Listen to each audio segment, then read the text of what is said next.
नमस्कार दोस्तों, स्वागत है आपका मेरे YouTube channel MP-TET GGC class पर।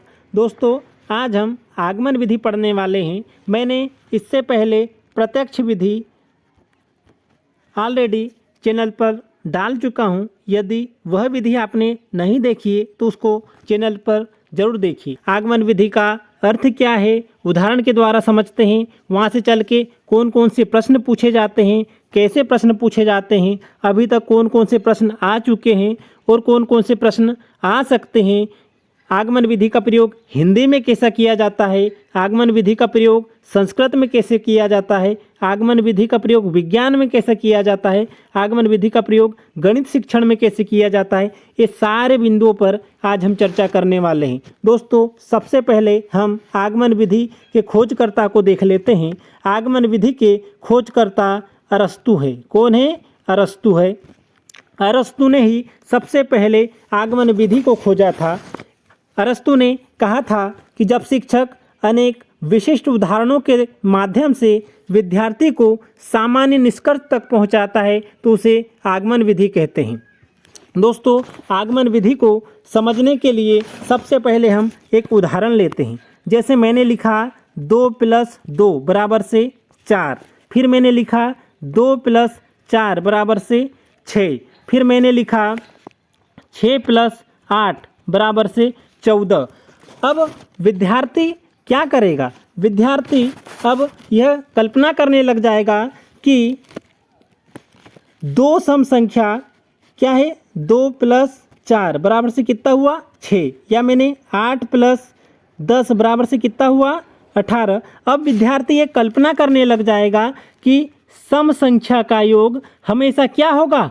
सम होगा। विद्यार्थी को क्या बताया? उदाहरण बताया। क्या बताया? उदाहरण। उदाहरण से वह नियम की तरफ चला गया।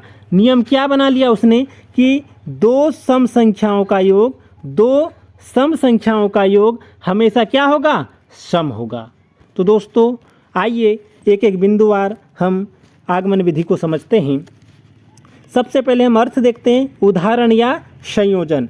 आगमन विधि आधुनिक शिक्षण की मनोवैज्ञानिक विधि है। सबसे पहले यही इम्पोर्टेंट है कि आगमन विधि है जो है वो आधुनिक शिक्षण की मनोवैज्ञानिक विधि है। आगमन विधि में शिक्षक पाठ्य वस्तु को उदाहरण द्वारा प्रस्तुत करता है। किससे प्रस्तुत करता है? उदाहरण द्वारा प्रस्तुत करता है, एवं छात्रों के उदाहरण विचार प्रवृत्ति विकसित होते हैं।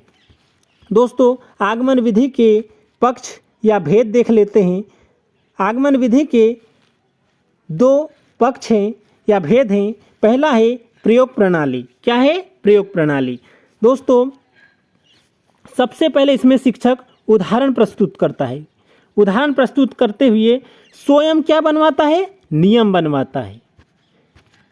सबसे पहले शिक्षक उदाहरण प्रस्तुत करेगा, फिर नियम बनाएगा। जैसे मैंने अभी आपको जो उदाहरण बताया था कि 2 + 4 = 6 हुआ। यहाँ 2 भी सम संख्या है, 4 भी सम संख्या है और इनका योग भी क्या है?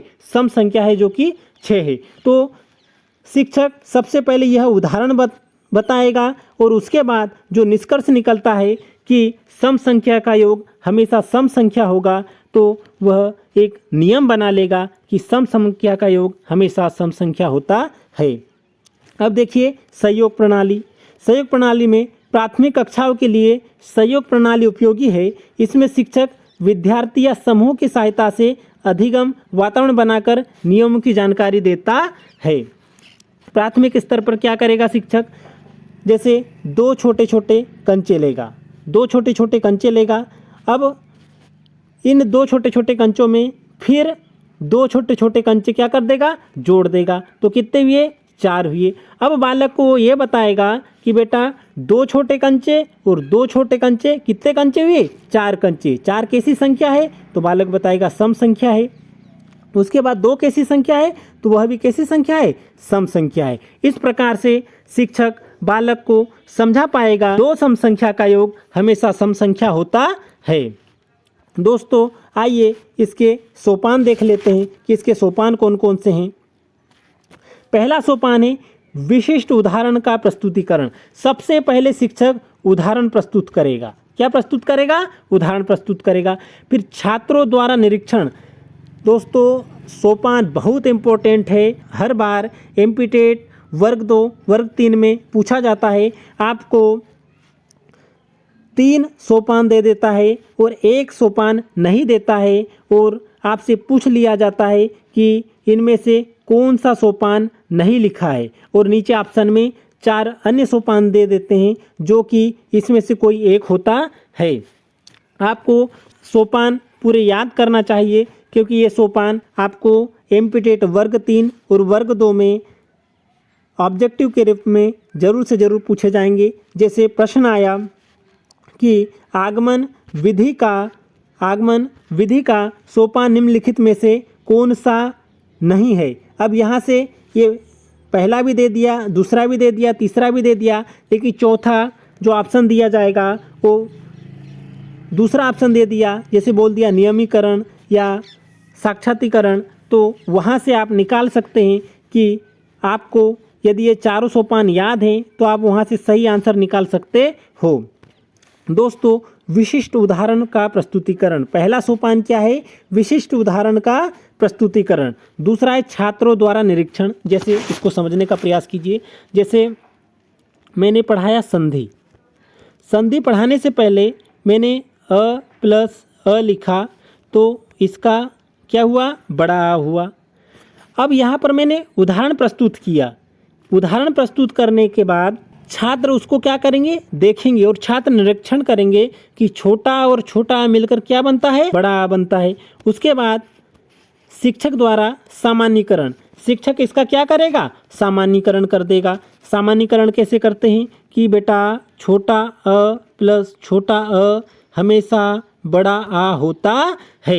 अब शिक्षक क्या कर देगा? इसका सामान्यीकरण कर देगा और इसका क्या बना देगा? नियम बना देगा और लास्ट में इसका परीक्षण कर देगा और अनेक उदाहरण के द्वारा इसको समझा देगा।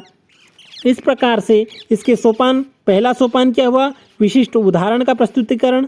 दूसरा सोपान क्या हुआ? छात्रों द्वारा निरीक्षण। तीसरा सोपान क्या हुआ? शिक्षक द्वारा सामान्यीकरण। और चौथा सोपान क्या हुआ? परीक्षण। दोस्तों ये चारों मोस्ट इम्पोर्टेंट है।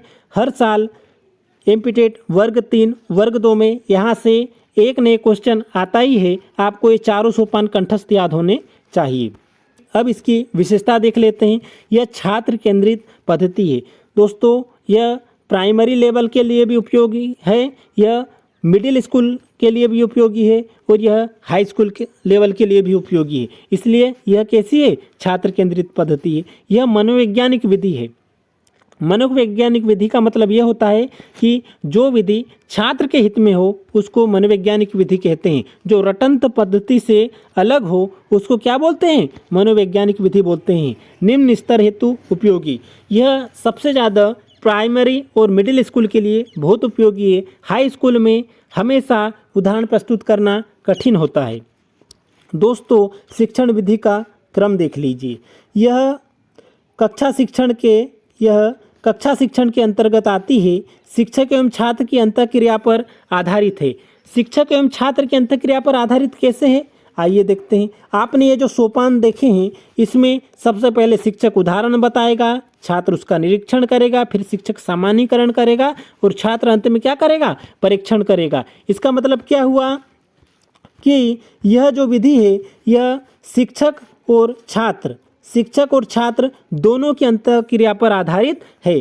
चिंतन मनन के अवसर। इसमें चिंतन और मनन के विद्यार्थी को पूरे अवसर दिए जाएंगे क्योंकि शिक्षक पहले उदाहरण प्रस्तुत करेगा और उस उदाहरण के ऊपर जो छात्र है वह चिंतन और मनन करेगा।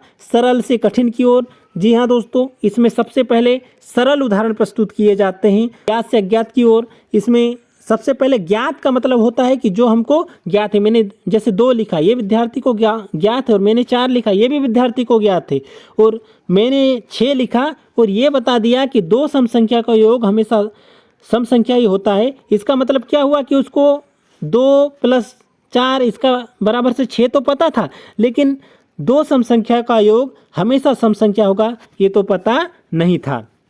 उसके बाद देखिए अगला, विशिष्ट से सामान्य की ओर। विशिष्ट का अर्थ ये हुआ कि कोई उदाहरण हम प्रस्तुत कर रहे हैं तो ये विद्यार्थी के लिए विशिष्ट हुआ। कैसा हुआ? विशिष्ट हुआ। और जब बालक उसको जान लेता है तो वो कैसा हो जाता है? सामान्य हो जाता है। इसलिए यह नियम कैसा जाता है? विशिष्ट से सामान्य की ओर। दोस्तों, ये प्रश्न पूछा गया है कि जो आगमन विधि है उसका क्रम कैसा चलता है? सामान्य से विशिष्ट के विशिष्ट से सामान्य। तो आपको याद रखना है कि विशिष्ट से सामान्य की ओर चलता है। उसके बाद देखिए दोस्तों, अगला क्या है? बहुत आसान है। इंद्रियों से ज्ञान। इंद्रियों से ज्ञान, इसका मतलब क्या हुआ कि बालक को जब हम उदाहरण देंगे तो बालक उंगली के ऊपर भी 1 2 3 4 1 2 फिर इस प्रकार से जोड़ेगा और इंद्रियों से ज्ञान प्राप्त करेगा। दृश्य से श्रव्य की ओर, इसका मतलब दृश्य का मतलब देखना। इसमें शिक्षक बताएगा, मान लो 2 कंचे लेकर उसका उदाहरण प्रस्तुत कर रहा है, क्योंकि इसमें सबसे पहले क्या प्रस्तुत करेगा? उदाहरण प्रस्तुत करेगा। और जब उदाहरण प्रस्तुत करेगा तो बालक क्या करेगा? देखेगा और सुनेगा। उसके बाद मूर्त से अमूर्त की ओर। दोस्तों, मूर्त का अर्थ ये हुआ कि जिसको हम देख सके, कर सके? देख सके। जैसे मैंने 2 कंचे लिए, ये 2 कंचे लिए, मतलब बालक इसको देख सकता है, ये क्या हुआ? मूर्त। और यदि मैंने बोला कि सम संख्या, अब बालक उसको देख नहीं सकता। उसको बालक अब सम संख्या क्या देख सकता है? क्या नहीं देख सकता। उसको हमको 2 + 4 आपको ये कंचे बताना पड़ेगा और सम संख्या होता है, ऐसा करके बताना पड़ेगा। तो 2 + 2 4 6 हुआ और ये क्या है? अमूर्त है। तो इस प्रकार से बालक नियम बना लेगा कि 2 सम संख्याओं का योग हमेशा सम संख्या होता है। नोट, ये बहुत इंपॉर्टेंट है दोस्तों। ये वर्ग 3 2022 की परीक्षा में पूछा हुआ क्वेश्चन है। आगमन को संयोजन सिद्धांत भी कहते हैं। बहुत इंपॉर्टेंट है दोस्तों, ये आपको कंठस्थ याद कर लेना चाहिए। मैंने लगभग 5 पुस्तकों से ये विधि को तैयार किया है। दोस्तों, यदि आप चैनल पर नए हैं तो चैनल को लाइक, शेयर और सब्सक्राइब जरूर कीजिए। आप सभी को सुनने के लिए बहुत बहुत